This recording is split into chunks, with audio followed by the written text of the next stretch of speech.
Hola, buenos días, buenas tardes, buenas noches a todos y a todas.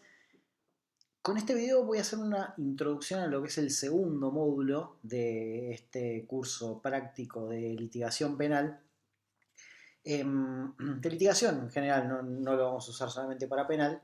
Y hasta ahora venimos trabajando en lo que es la elaboración de la teoría del caso, que va a ser fundamental a lo largo de todo el proceso, y además en la presentación del caso en lo que es el alegato de apertura, que puede servir para cualquier tipo de audiencia.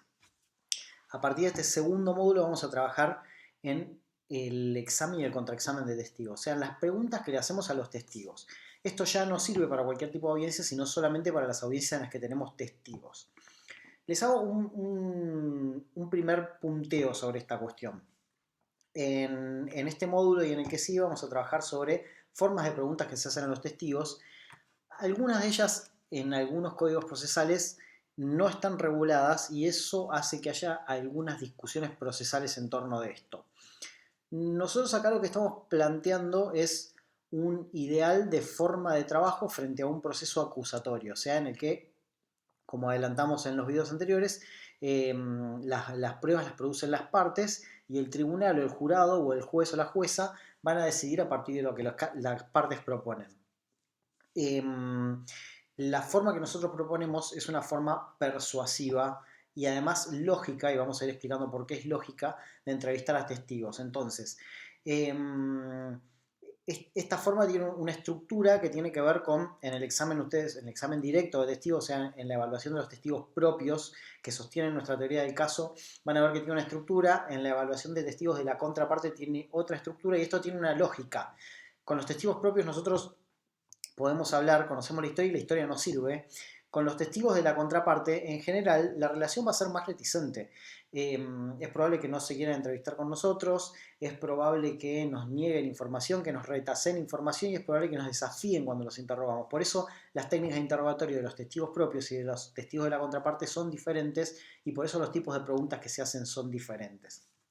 Pero acá no voy a hablar en profundidad sobre cada uno de esos elementos porque después van a tener los videos en donde se les va a explicar cuál es esa técnica, sino que voy a hablar en general de lo que se llama la teoría del testigo. O sea, aquello que tenemos que tener en cuenta cuando preparamos la declaración del testigo y cuando el testigo está declarando y nosotros estamos conduciendo el interrogatorio.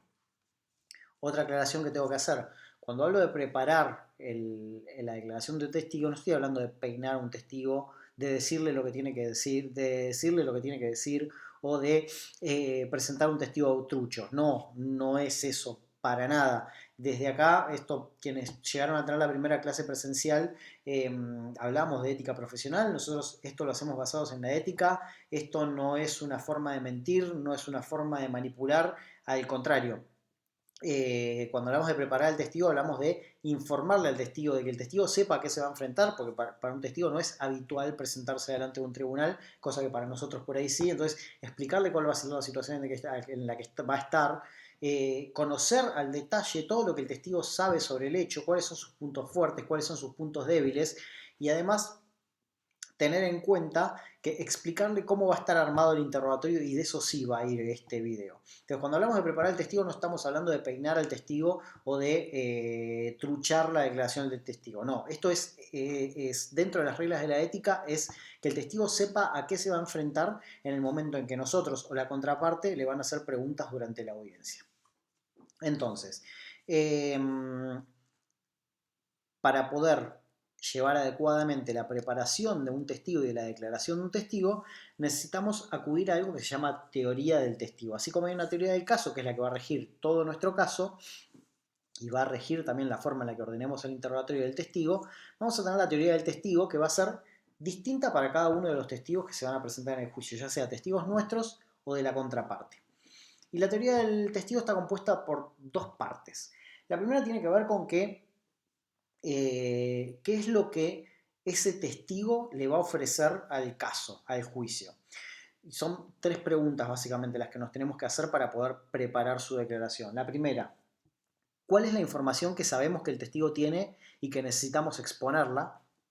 La segunda, ¿qué imagen tiene el testigo de antemano? O sea, ¿qué prejuicio puede llegar a tener el jurado, el juez o la jueza respecto del testigo que presentamos? ¿Qué significa esto? Nosotros, eso lo escucharon en los podcasts, antes del juicio pasamos por un proceso de selección, de deselección en realidad del jurado, con lo cual más o menos sabemos quiénes son los jurados que van a juzgar, y si fuese un tribunal, en general conocemos el criterio que tienen los jueces en los tribunales. Un buen trabajo de un abogado también implica conocer lo que los jueces piensan respecto a un caso determinado. Pero por ejemplo, voy al caso más habitual de todos. Cuando nosotros presentamos un testigo policía, depende de quién sea el juez y depende de quién sea el jurado, podemos llegar a creer que el prejuicio que tiene el juez, la jueza o el jurado sobre ese policía es bueno, es alguien que cree generalmente en la policía, o puede ser un preconcepto negativo. Yo tengo que saber cuál va a ser ese preconcepto que va a tener el jurado o el juez o la jueza para profundizar ese concepto. O sea, si es un concepto que a mí me conviene, necesito profundizar ese concepto. O sea, si yo creo que el policía que va a venir, si yo sé que el juez o el jurado cree que el policía se conduce con la verdad y que es un tipo recto, y me sirve, yo necesito profundizar esa idea. Ahora, si yo tengo que deshacer esa idea, voy a tener que trabajar otras herramientas. Pero lo cierto es que yo tengo que saber cuál es el prejuicio que va a tener el juez, la jueza o el jurado respecto de mi testigo. Y además voy a tener que tener en cuenta lo siguiente, o sea, qué imagen quiero yo que finalmente después de pasar por mi interrogatorio, el juez, la jueza o el jurado tengan de ese testigo una vez que ya habló. Entonces, con todas esas primeras preguntas en la mente, yo tengo que estructurar mi interrogatorio. Y les decía que la teoría del testigo tiene dos partes. La primera de cuáles van a ser las preguntas que nos van a guiar para estructurarlo y la segunda, la de la estructura propia de la declaración, que va a tener tres elementos. El contenido, o sea, qué es lo que yo necesito que surja de la declaración.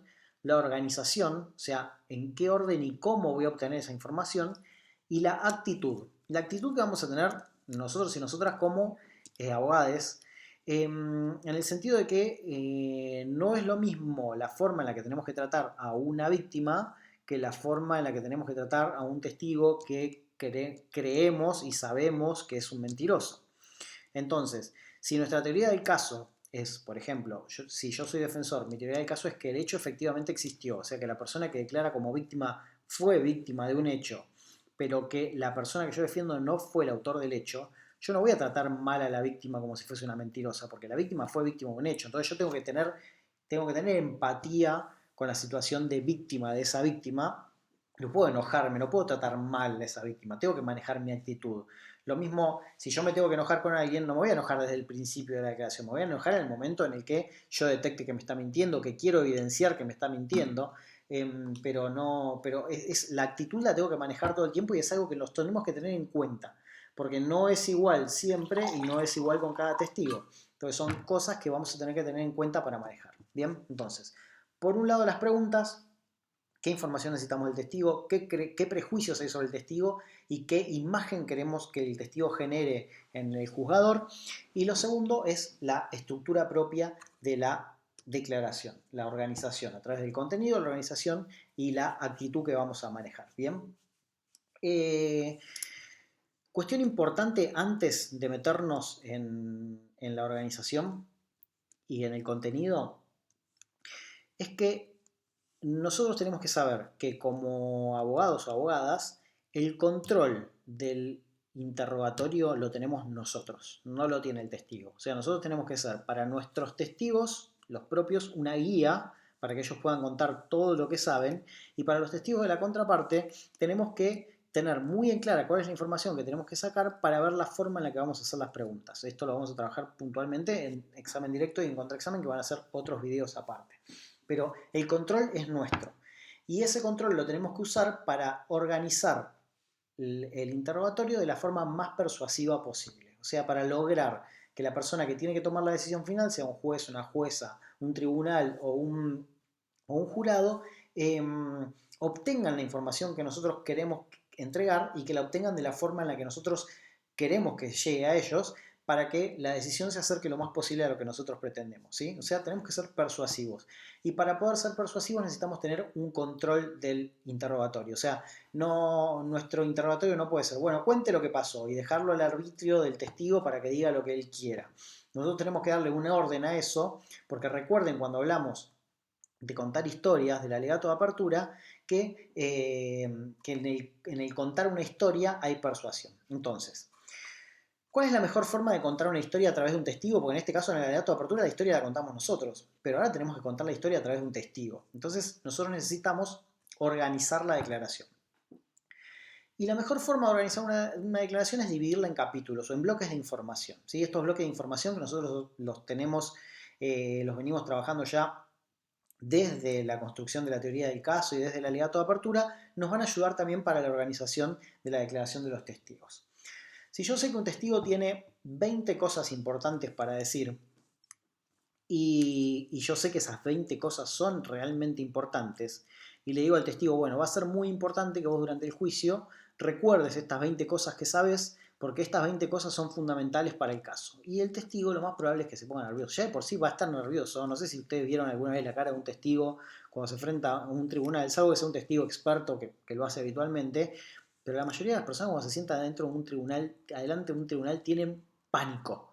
Y si a eso le sumás que antes un abogado o una abogada le dijo, mira, te tenés que acordar de 20 cosas, en el mejor de los casos son nada más que 20 cosas, eso puede llegar a hacer que la declaración sea catastrófica. Entonces, la mejor forma que tenemos para organizar una declaración es decir, mira, son 20 cosas las que te tenés que acordar, pero yo las voy a dividir en capítulos o en bloques de información. Entonces, antes de cada bloque de información, yo voy a hacer una introducción, te voy a decir de qué vamos a hablar, y vos ahí vas a tener, a partir de las preguntas que yo te voy a hacer, vas a ir contando tu historia. ¿Bien? Y esa historia nosotros también tenemos que elegir de qué forma contarla. Y esto lo voy a trabajar con un ejemplo, porque me voy a sentir un poco como las manos mágicas, pero síganme con esto. Vamos a suponer que nuestra historia tiene 4 capítulos y esos 4 capítulos son el capítulo A, el capítulo C, el capítulo O y el capítulo R, que en este caso están ordenados alfabéticamente. ¿Bien? Entonces, con este orden alfabético de los capítulos, nosotros nos vamos a tener que manejar. Ahora, si notamos el orden alfabético de los capítulos, nos vamos a dar cuenta que esta historia no tiene sentido, ¿sí? Que ACOR no nos transmite nada. Ahora bien, nosotros no tenemos que quedarnos dentro de la estructura del orden temporal o del orden alfabético. Nosotros con estos capítulos podemos jugar, nosotros podemos construir la historia como querramos. Obviamente esto es una cuestión que requiere experiencia y que a medida que uno que lo va haciendo lo va manejando de mejor forma. Pero así como en el alegato de apertura hay formas más persuasivas de hacerlo, empezar por algo importante, terminar por algo importante, también ocurre lo mismo durante la declaración de un testigo y nosotros podemos ordenar los capítulos de forma que tengan algún sentido. No es lo mismo hablar de ACOR, fíjense que simplemente cambiando el orden de un capítulo tenemos algo que tiene sentido. Si yo pongo la palabra arco, ustedes se hacen una imagen mental de lo que está escrito acá. Puede significar una cosa, puede significar otra. Hay varios significados en torno de arco, pero ya tiene un significado que ustedes se hacen en la cabeza. Lo mismo si decimos, por ejemplo, miren, lo podemos cambiar así. Caro. O sea, tenemos los mismos 4 capítulos, los ordenamos de una forma diferente y ahora tenemos una idea diferente. Estamos transmitiendo algo distinto. No es lo mismo hablar de Ocar, Acor, que hablar de un arco, que ya tiene una figura mental, o de hablar que algo es caro, que ustedes se pueden hacer una idea de lo que estoy haciendo. O podemos hablar de una roca, que genera otra idea mental, o de una horca, que genera otra totalmente diferente. Fíjense cómo, usando los mismos capítulos en órdenes distintos, esto lo estoy haciendo con letras para ejemplificarlo, podemos transmitir distintas ideas sobre lo mismo, simplemente cambiándolas de orden. ¿Por qué? Porque el énfasis está puesto en otra cosa. Entonces, superada esta cuestión, tener en cuenta que cuando nosotros dividimos la información en capítulos, la podemos ordenar de la forma que a nosotros nos parezca más persuasiva para llegar de la mejor forma posible a las personas a las que tenemos que llegar, ya sean jueces o jurados legos. Entonces, una vez que sabemos cuál es el contenido de la información de la declaración del testigo y ese contenido lo tenemos dividido en capítulos, podemos ordenar los capítulos de forma tal que sean lo más persuasivos posibles.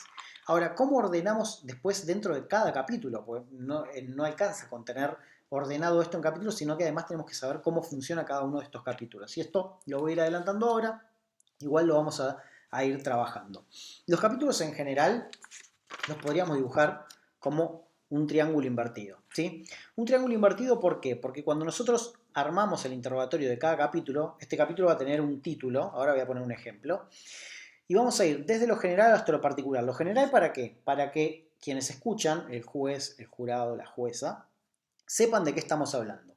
Y vamos a ir yendo hasta lo particular para que este capítulo llegue a una conclusión. ¿Cuál es la conclusión? La conclusión es la que nosotros queremos generar en el juez o en el jurado de lo que está diciendo el testigo. O sea, yo, ¿por qué le estoy preguntando esto al testigo? Porque recuerden que todo lo que yo hago tiene que tener un sentido con la teoría del caso. Yo no le puedo preguntar al testigo algo que no tenga absolutamente nada que ver con el juicio o que no tenga nada que ver con mi teoría del caso. Cada cosa que yo le pregunto tiene un fundamento y ese fundamento está en la teoría del caso. La conclusión de cada capítulo es lo que a mí me va a servir para construir la teoría del caso. ¿Por qué? Porque no todos los testigos van a tener toda la información necesaria. Por ahí yo necesito 4 testigos diferentes para obtener 4 conclusiones y esas 4 conclusiones me van a servir para construir mi teoría del caso, ¿sí? Entonces yo esto lo tengo que tener muy claro para poder evaluar a cada testigo. Y voy desde lo general hasta lo particular, ¿sí? Por ejemplo, si yo quisiera hablar de la final más importante de la historia del Club Boca Juniors, voy a hablar de esa tarde en Japón, tarde para Japón, mañana de nosotros, en la que Boca jugó contra el Real Madrid. Entonces me voy a ubicar dónde era en Japón, cuándo era, quiénes estaban y después voy a ir hasta lo particular. Lo particular, ¿qué es? Lo que se jugó Riquelme ese día, los 2 goles que hizo Palermo. ¿Y cuál es la conclusión? Que cuando Boca jugó la final más importante de su historia, la ganó. Entonces, yo todo eso lo voy a ir construyendo a partir de todas las preguntas que vaya haciendo y de preguntar a los protagonistas por lo que les tenga que preguntar. Entonces, vamos desde lo general hasta lo particular para llegar a una conclusión que es la que nosotros queremos transmitir con ese testigo. Repaso general entonces, antes de preguntarle a cada testigo, ya sea propio de la contraparte, tenemos que tener en cuenta qué sabe ese testigo o qué sabemos nosotros de ese testigo, que también puede ser importante, sobre todo en el contraexamen. ¿Qué información vamos a necesitar de eso que sabe? ¿Qué prejuicios hay sobre el testigo? ¿Y qué imagen queremos generar nosotros? Y después, con todo eso vamos a generar el contenido, la organización y vamos a definir cuál va a ser nuestra actitud frente al testigo y por ende frente al juez y al jurado. ¿De acuerdo? Con esto entonces ya estaríamos con la introducción armada como para pasar a lo que es el examen directo de testigos y en el siguiente módulo vamos a hablar del contraexamen. Les agradezco su atención y nos vemos la próxima. Ahora los dejo con el video de Tamara.